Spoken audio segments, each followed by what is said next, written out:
Hello, I'm Generation 3DX, a Daz Studio artist. Hopefully by now you've watched all of my foundation series on creating beautiful art in Daz. In this second video about AI, I'll be investigating which is better for image creation, Daz or AI text to image. So AI has arrived in our lives like an unstoppable juggernaut, smashing through so many sectors of industry, IT, our personal lives, and the world of art. Yes, we've all now seen the low-effort, samey portraits of girls that so many non-artists have been churning out over the last few years with AI. And this glut of identikit, pony or stable diffusion girls has dented the view of AI of so many in the art community. I was one of those that had skepticism about the whole trend, and so I simply hunkered down and continued my commitment to creating original art in Daz.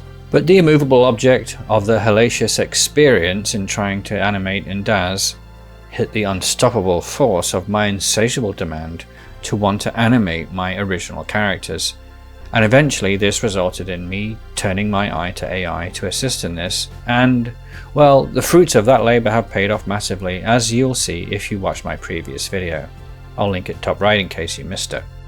With such success in animating my Daz renders with AI, I couldn't help turn my attention to the other side of AI, namely text to image.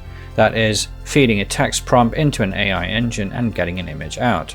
Such a process is, of course, a completely parallel path to Daz, because Daz allows you to create that first image using 3D objects, assets, etc., rendered down into 2D by the power of NVIDIA Iray or similar engines.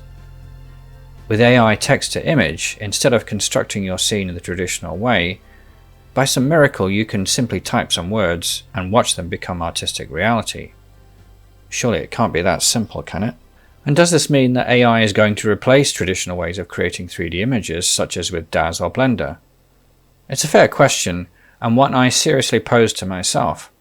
I did come up with an answer, and in this video, I'll take you through how I arrived at it. So the best way to evaluate this is to attempt to create an image as a demo using both a traditional Daz workflow and an AI text-to-image workflow. So let's start with Daz. And the audience that is watching my channel is probably mostly Daz artists, so this is something we're all very familiar with. Here's one I've prepared earlier. We can see Abby here, and this is a simple portrait of her. And I think, okay, well, you just cheated because you already prepared something. Okay, all right. So I could create a character from scratch, okay, and I could put hair on them using a hair product. And I could use default makeup, or I could do my own custom makeup. But you know what? Those are the subjects of all my other videos, so I'm not going to do that here. You all know the tried and tested route of making 3D images into 2D rendered images using Daz artifacts. So just so you know, this is not a fake image. I can actually turn it around. You know, I can move the camera around, and it's a preview view. I can get it to look at the camera. Let's actually get it to look at the camera for a selector. Get it to look at the camera using an add-on. This is great because, you know, we have well, firstly we can see that we have full control over the camera.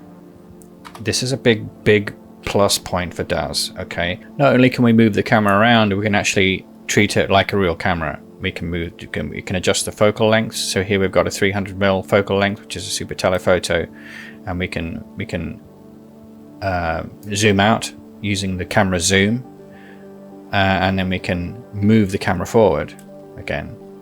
So now we have more of a perspective, a heavy perspective, as previously we had a much flatter telephoto look. Okay, so you have, and you can also adjust the depth of field using the f-stop. So here it's quite generous. If I tighten it up here, and I just refocus that on our eyes. Now we can see we've got a much nicer looking, very much tighter depth of field. Could even take it even further down. Whoops. So you have complete total control over the camera. Okay. So I'm making a list of things here that we almost know and take for granted, because we're then going to compare each one of these when we try to create an image in AI. Okay. Using text to image. So what else do we have? We have the hair. We can change the hair, and we can have we can have not 100% control over the hair, because hair is hair is a subject in and of itself. Okay, so that requires you to have a hair product and purchase a hair product, or get one a freebie if they're available. But usually you want to pay for hair because it's difficult to model and it's usually expensive, right? So what did we have? We had Protostar on before, and then I've just now enabled the City Braids hair, and that's not the color we want because she is a brunette. So we can change that with the preset, kind of dark brown to black. That'll do. Okay, so there we go. So now we've given her a completely new hairstyle, and we can even sculpt the hair and bend it if it's got posing on it like this. We can do all this kind of stuff. Okay, so you can have very good control over it. You know, very good control over hair. Let's actually go back to a Protostar because I think she looks hot in Protostar. City Braids I don't totally suits her. Okay, and what is your character wearing? Okay, so your character, well, unless you're creating that kind of content, your character is going to be wearing some kind of clothes. Here she's in a semi-formal kind of business outfit, I guess. And again, that is a product. In this case, it's actually a whole set of a iconic style which you can purchase, and you can have full control over it, more or less. You have some standard materials. If we go to surfaces, materials, we can change that, give her a different coat, and these come as pre-packaged and so on. You can go for a night outfit, and we can then, if you say no, that's not quite what I want, we can fully customize that by going into the editor and surfaces. Obviously this does require some experience and skill and knowing how to do this stuff, but you know that it is all possible, that it can all be changed. Okay, so we've got the coat here. That's probably not the best example because it's already black. Although what I can do is I can clear that. Right, yes, there we go. We can see we can make changes to the colors and so forth. So you're pretty much unlimited in what you can do. You know, within the scope of the products that you've already bought. But you obviously have to be aware of the fact that, you know, you have to spend money buying these outfits, and then hoping that they're going to look right on your character when you actually equip them. So let's say, now obviously we have Abby here, and Abby is one of my characters, and she's pretty much fixed in stone really in terms of how she looks, because you think of her has come to life, and then she's a real person. She's not real, obviously. She's a completely made up person, but nonetheless she is who she is, and we don't want to change her. But let's say you're in the middle of character creation and you're putting together a character, then you're going to be working on this, and that's the subject of my character video, which was one of the first videos I made actually. So we can do things like change the eye color and things like that. So here she's got blue eyes, that's who she is. But let's say, you know, you're in the middle of creating the character from scratch. You can go into the libraries of these various different character artists, you know, the materials libraries of the various different characters, and you can mix and match different eyes to your heart's content, relatively speaking. For instance, here she's got green eyes there. She doesn't look quite too bad there. You know, she definitely doesn't look like Abby with brown eyes, even though that is actually a valid look, I would say. For an ethnic, you can have like a black Irish look.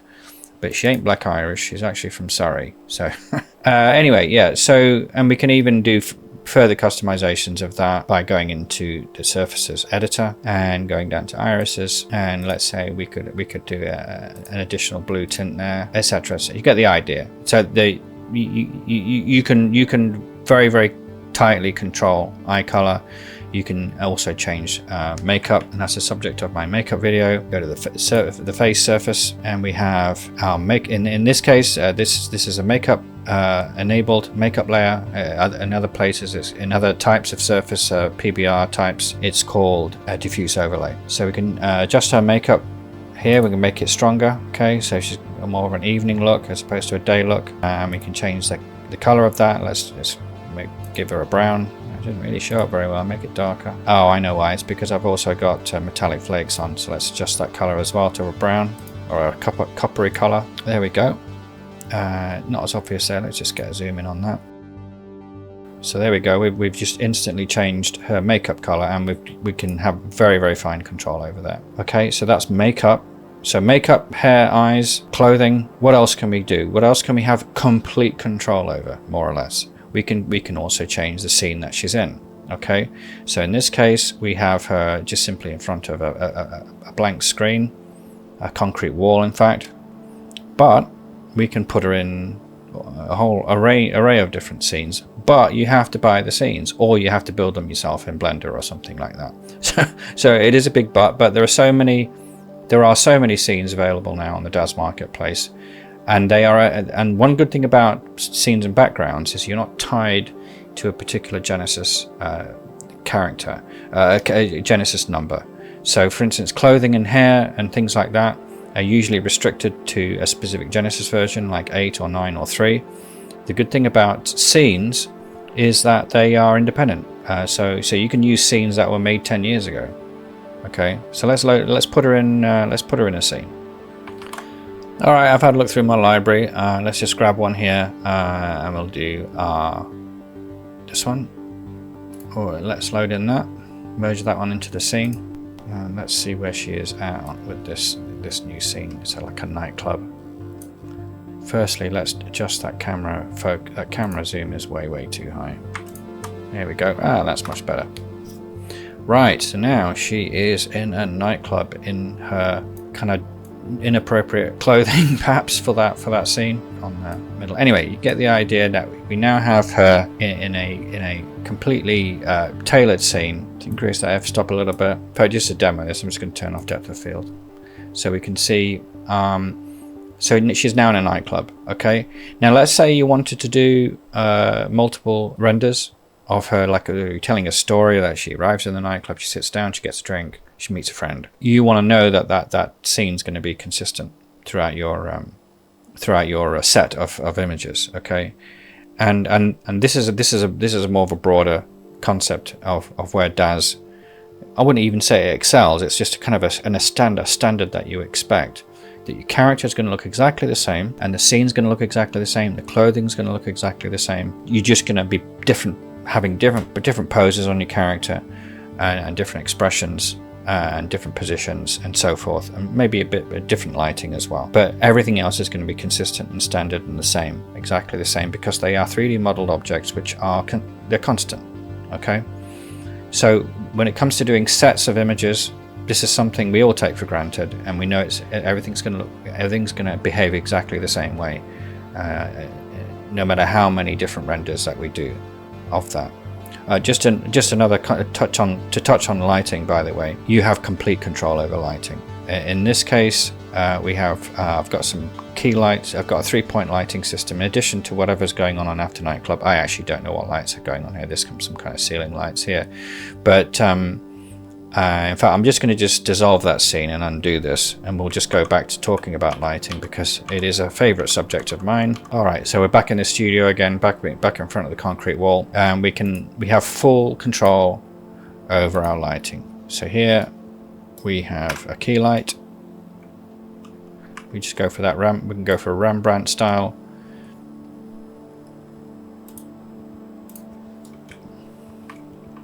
So this is the Rembrandt 45 degrees to one side on the fill eye level, 45 degrees above and to the other side, and then a backlight. Where's the camera? There's the camera there. So we can get some separate her from the background by. Is that even on the backlight? No, it's not on. There you go. I knew it wasn't on. There you go. So now it's lighting up her hair, or backlight or hair light. Okay, they're a little bit bright, so we can adjust those lights. So we can turn them down a little bit. In fact, I got environment lighting on. Yeah, scene only. Okay, let's just adjust that tone mapping down a bit. That's much better. It's more balanced now. So you can have full control over the direction of your lights. This is a subject of an entire video is lighting, and it's an absolutely critical subject. If you haven't watched my video about lighting, why haven't you? Go watch it now. Yeah, so total control over lighting, and it's really important because lighting is going to determine the wow factor, I think, more than anything else, on how good your art looks. Okay, so we've got full control over a character look, clothing, hair, makeup, lights, consistency of scene, consistency of character, consistency of clothing, 100%. So you think, oh my god, Daz is awesome, isn't it? And it is. I absolutely love it. Why would anybody go and try and do stuff in AI? Okay, it's an excellent question. But before we answer that, there's just one final thing, because I'm all over the place here tonight, and that is resolution. Okay, we've got our dimensions of the final image that we're going to make. So here we've got a full 4K. In fact, that's more than 4K. 4K really would be 2160. Okay, I can go render this in full 4K. Okay, let me just firstly, before I do that, I just need to make sure I really do have that camera focused on our eyes. I'm not totally convinced it is in focus. Just a reminder that you want to focus on the cornea of your character's eyes. It wasn't quite in focus. We've got a very narrow depth of field there, but I like that because it gives a nice artistic look. Yeah, that's in focus. Although it does look slightly blurry there, but let's actually look on the final render. So we can go and render this, making a note of how long it takes. I've got an RTX 3090 that I'm running here. This is a very simple scene, so this should only take a few minutes. Okay, so we'll render that now. Full 4K, 2160 by 2160. And there's the result. Beautiful, yes. Absolutely lovely. Abby never disappoints. She always delivers, which is why I like to keep her exactly as she is. So, it took about 5 minutes to do that, to render that on my RTX 3090. As any of you know, if you don't have quite as powerful a graphics card as that, or your scene is significantly more complex, especially when it comes to lighting, you're potentially looking at up to an hour, sometimes maybe 2 hours, to do a detailed render. So make a note of that, because that's going to be, we're going to compare that to the speed of how AI does it. Okay, so that is a bit of a black mark in terms of, I say black mark, it's just what we're used to. Some renders can take some time to do.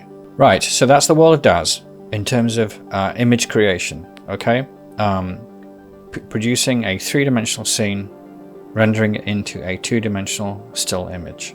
Okay, now let's turn to the dark side.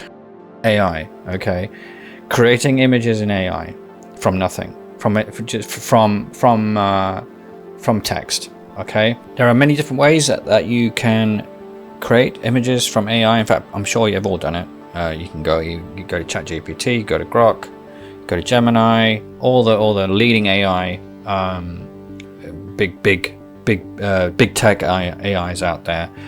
You can create images on some of them better than others, or then you can go into other various different websites where you can go to more detailed ones, or you can go full on. You can go like hardcore and go to a local installation, install a local installation of AI Stable Diffusion, and all the other types of AI engines using relatively, once you know where to go in order to get single click installers to do this. It's still quite involved, but say local installation, if you're really intent on, for instance, I am, of doing image to video, then to me it's the only way to go, because it's uncensored, and any of you who know my channel know that I have something that I have content that would get censored if you tried to actually do it on one of these leading AI, online AI image to video things. Here we have, so however you want to do that, I'm not going to get into the detail on that, but we're doing a comparison of how to actually create images AI or using Daz. So here I have a ComfyUI, which is kind of a very popular, almost like a standard UI used to build AI models, image and video models together using various different building blocks. So here we have a prompt. In fact, this is a bit more complicated than normal, because what I'm doing is here I'm using a base and a refiner prompt here, because that's the way to get very high quality images from text.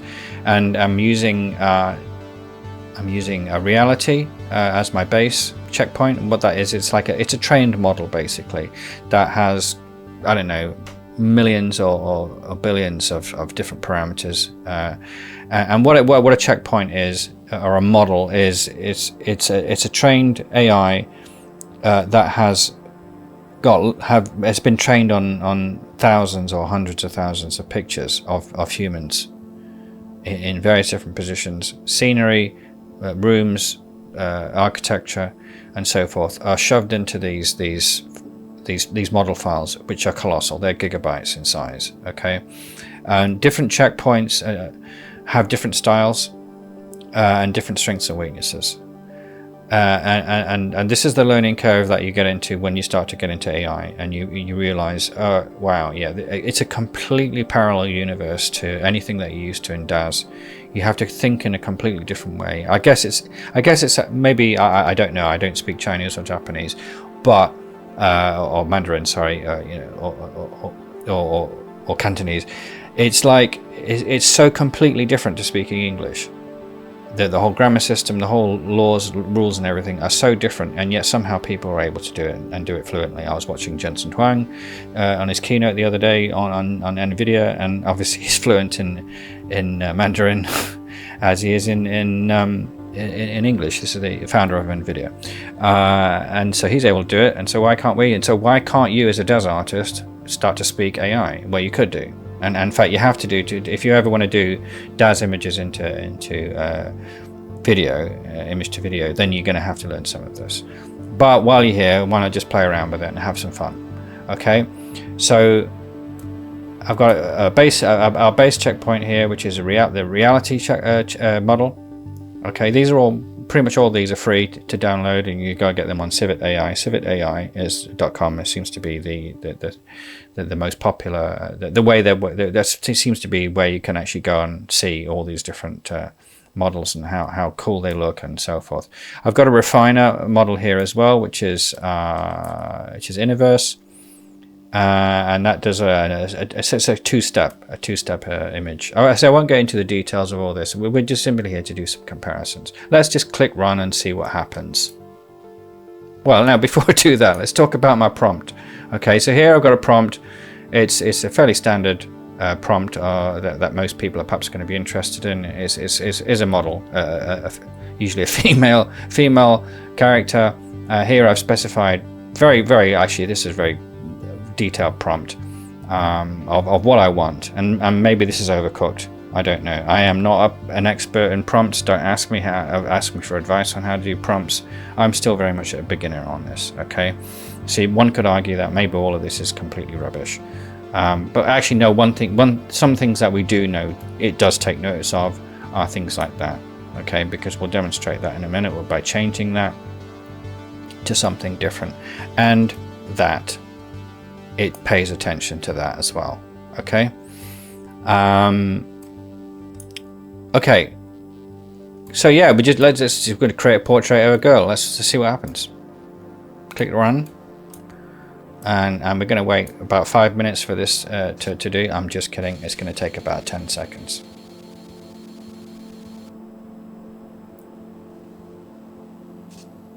Do the refiner step now.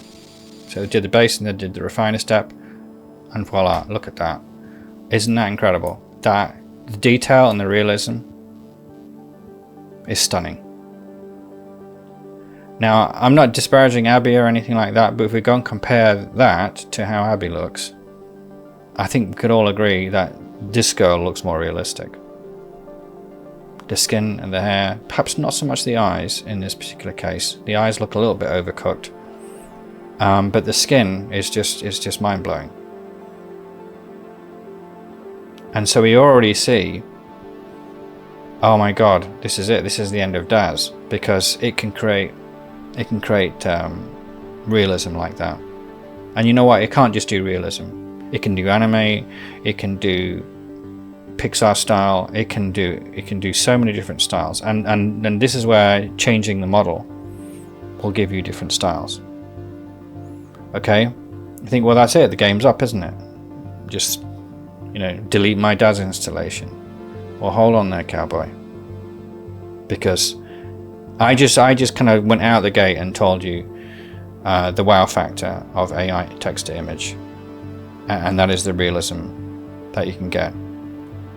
But everything goes downhill from here, because you know all those things I was talking about: control over lighting, camera, clothing, and hair, all this kind of stuff. Very, very fine control over that, and consistency over multiple different images are where AI starts to fall apart. Okay, now immediately you're going to say, oh no, there's ways you can do this. Yeah, I'm going to get to that. But if you're going out the gate from a beginner, from doing text image AI, these are the hurdles you're going to run into very, very quickly. So let's say, wow, this girl, she looks really, really nice, and she looks so realistic. I'm going to use her as a character. Hey, I've created a character, right? And let's say now, so we've got her looking at the camera, and then we want to have her go into a different scene. So let's say we've got here a plain concrete wall background. Let's give her like a sci-fi space station background. Okay, I think good. So I've got the girl just how I want her, and then let's just mess her about, but put her in a different scene, and then see what happens. Literally seconds to generate the image. Oh, wait a minute, that's not the same girl. I'm not a very good actor, am I? I mean, it wasn't a very Oscar-winning performance to exclaim my surprise. I knew this was going to happen. She looks kind of like the other girl, but she's not the same girl. And believe me, you will want it to be exactly the same. I think, oh, well, maybe I'll just need to just run a few more images. Maybe it was just a bit of bad luck on the random noise generator that the seed gave the AI there. No, that's not her either.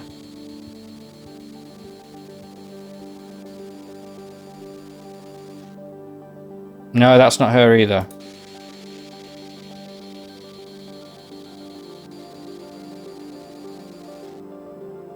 That is sort of like her, but not really. If I put her side by side with the other one, you think, oh my god. And you start to drive yourself crazy. Because you suddenly realize that your attachment to characters that you have in Daz is not easily replicatable, is not easily replicable using AI text to image. So the first hurdle that we've come across is consistency of character, and this is something that is talked about an awful lot in AI circles, and there are remedies to do it, but they are really quite technical. I'll just briefly say one of the remedies is that you create a low rank adapter, or LoRA, a character LoRA, by basically you'll just have to create hundreds and hundreds of images until and save the ones that look as close as possible to that original character that you want, and then you save those images, and then you run you run this training program, a training step to create a low rank adapter, and then you have your character LoRA, character low rank adapter, and then you can apply that LoRA in load LoRA. You can then say character, let's say this one's called Alice, and then that is going to give you more control over character consistency. It's still not perfect, but it's very technical, okay, and it requires an extra level that you have to go to in order to do that, in order to get character consistency. Right, okay, so let's change the scene again. Let's go for I don't know, Regency Ballroom. And what it'll probably do is, because it's got Regency Ballroom, it'll probably try to pull her in a ball gown or something. Although I noticed that wasn't very sci-fi clothing there, was it? Unless it's kind of dystopian sci-fi where everyone's poor and wearing threads. Right, okay, well we can't really see what she's wearing because it's got a headshot. So you think, okay, so now we've got the first issue. In Daz, you would just say, all right, well, pull out, pull the camera out, or zoom out, or you know, zoom out with the camera, or move the camera backwards so it can actually see your full body, right? But we can't do that because we can only operate on text, so we have to somehow work out how to get it to do full body. So I'll try here, full body, see if that actually does it. I don't think it will, because I've had issues with this before. No, you see, it just ignored me, and you can just end up driving yourself nuts trying to just bloody move the camera or get a different look on the camera, a different angle on the camera. So so that's failed. I'm not going to try to just debug this in the middle of this recording, but you can immediately see the problem where you think something that should be straightforward is ignoring me. Okay, and notice here also, I also try to get it facing slightly away from the viewer, and she's looking directly at the bloody camera. And you'll find that trying to get the AI to not have the character look directly at the camera all the time is quite difficult. So yeah, the things that are like so easy to do in Daz, literally grab the view and then rotate it in a half a second. You can end up spending 10 minutes or maybe half an hour trying to move, just trying to do that one thing. Now you think, okay, well, once you get to know what the different prompts are to do this, it should work. Not necessarily, because my understanding of how these models work, in this case the reality one, is it's been trained upon photos. Now if those photos are all looking at the camera, then you're never going to get it to actually turn away from the camera. Now I'm sure there's going to be all sorts of people in the comments who have been playing with this stuff and said, no, you don't know what you're talking about. You got to know this keyword and that keyword. Okay, so where's the secret knowledge on which keywords you have to use for which particular checkpoint? Because each checkpoint is going to have specific keywords that are going to tell you how to move the character with respect to the camera, or how to move the camera. Right? Okay, so we can already see that we're starting to get into some real difficulties here, in compared to very simple stuff that we had in Daz. All right, so let's now talk about lighting. Think, okay, well, I had my 3-point lighting system before. How would you even begin to describe lighting, in a text prompt? Okay, so if we look at did we specify anything about lighting here? No, it's just assumed that we're going to have some kind of lighting. I think I might have some lighting here. Let's just double check. Soft ambient lighting.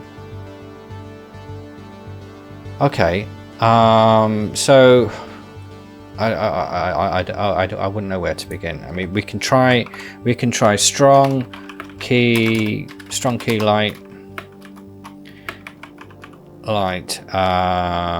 strong shadows. See if that does anything. But you see, you got to think. You're thinking in Mandarin now as opposed to English. If you know what I mean. You know, it's a totally different language. Completely different thought process. Yeah, who's that? Is that Daniel Craig? No. Now look, you got to admit that the clothing that does look nice. It looks very nice, and her skin with the imperfections and the moles and stuff like that. It's a real it knocks you out. It just looks so good, and it's fun. It's fun messing about with this stuff. But if you're serious about wanting to create specific scenes, tell stories, it's a nightmare. Unless you've been doing this for months and months, and you think, well, at that point I've invested as much time as I've invested in doing Daz, you know, in order to actually become expert in it. And I think that's beyond, as I said, beyond creating the glut of females looking at camera AI art. I don't know what the scope is beyond that, to be honest. One additional issue with AI image, text to image, is the resolution of the image. Okay, now here where is our, there it is. Yes, it's 832 by 1136. And you remember that is that's not even high definition. Well, it's almost high definition. Okay, Okay, if we zoom in, we can immediately see that we are limited by the resolution. And the reason that the resolutions are not very high is because the memory required by the neural net to actually process this grid of pixels becomes astronomically, it increases exponentially, or by a certain power of 2 it increases as you increase the size of the image. So if I these two checkpoints are SDXL. Okay, they're standard stable diffusion XL size, which means that their optimum width is I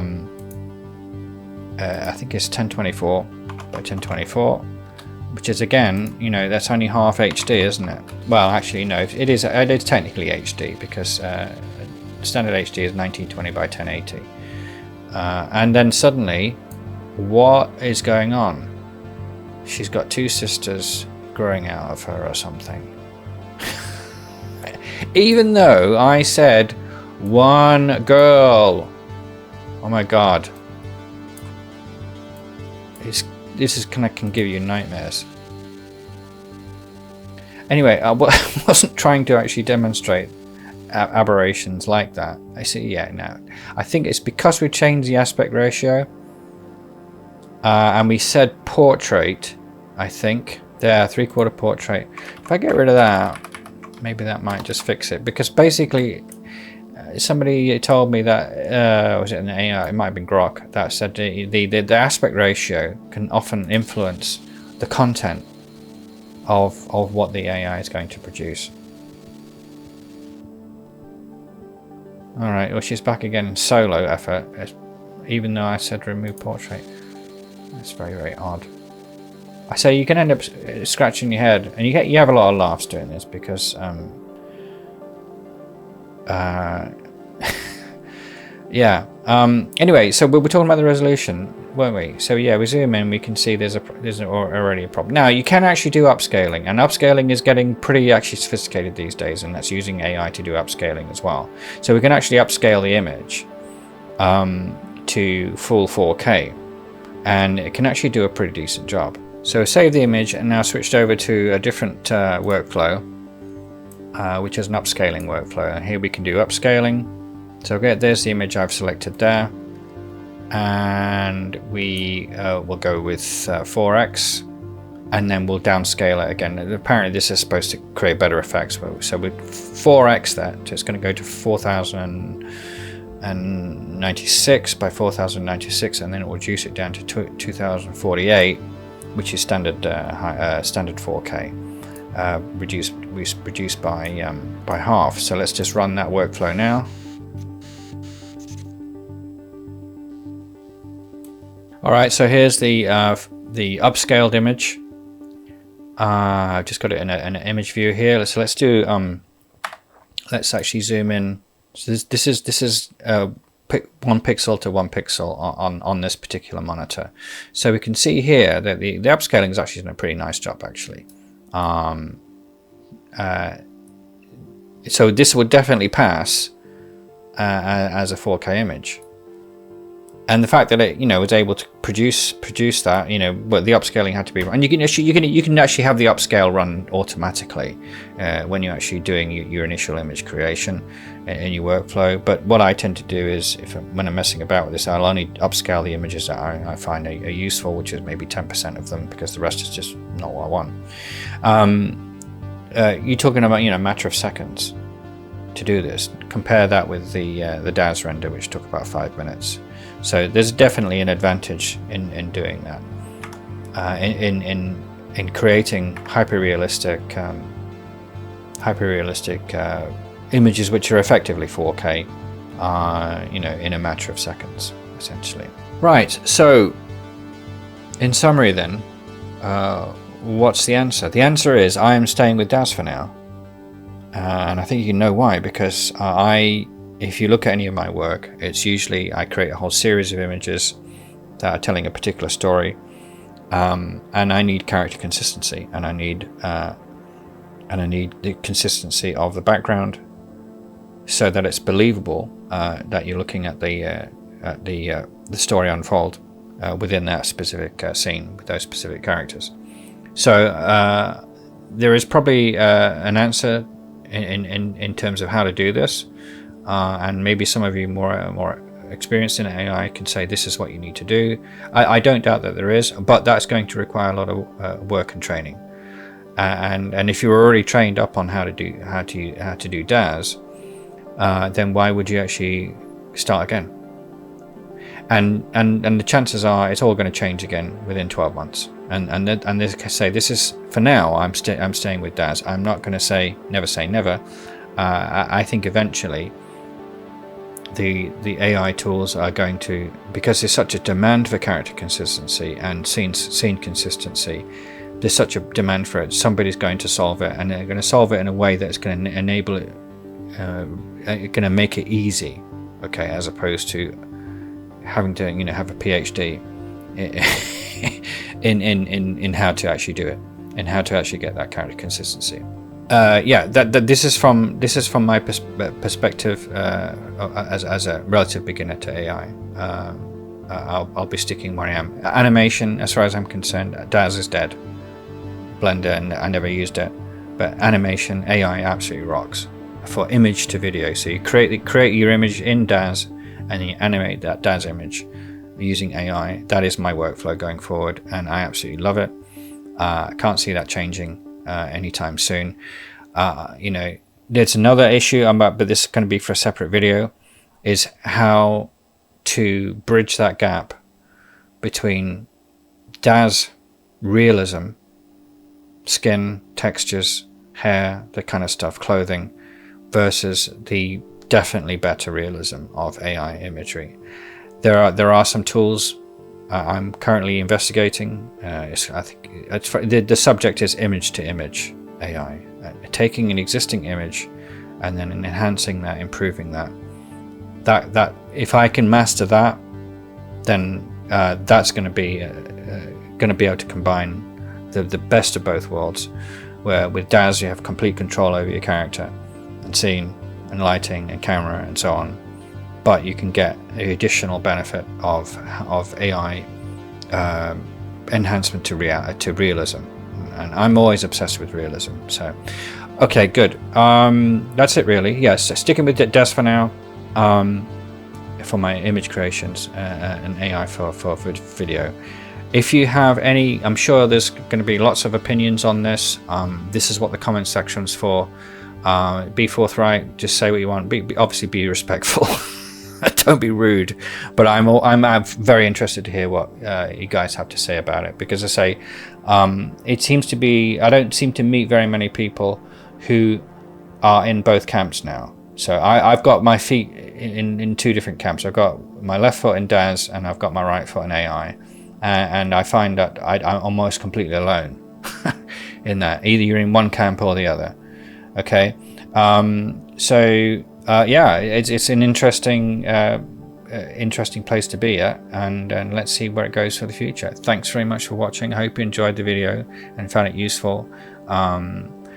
Please give me a like if you enjoyed it, and leave a comment certainly, and give your opinion on it all. And if you haven't already done so, then get subscribing to my channel. And big news, I now have a Patreon. So my Patreon is now live. It's up and running. It's just $5 a month right now for exclusive images and video that you won't see anywhere else. If you like my artwork and you want to see even more details and depths to the character stories, the private lives of my girls, then get on over to my Patreon. I'll link it at the end of the video. Thanks again for watching. See you in the next video.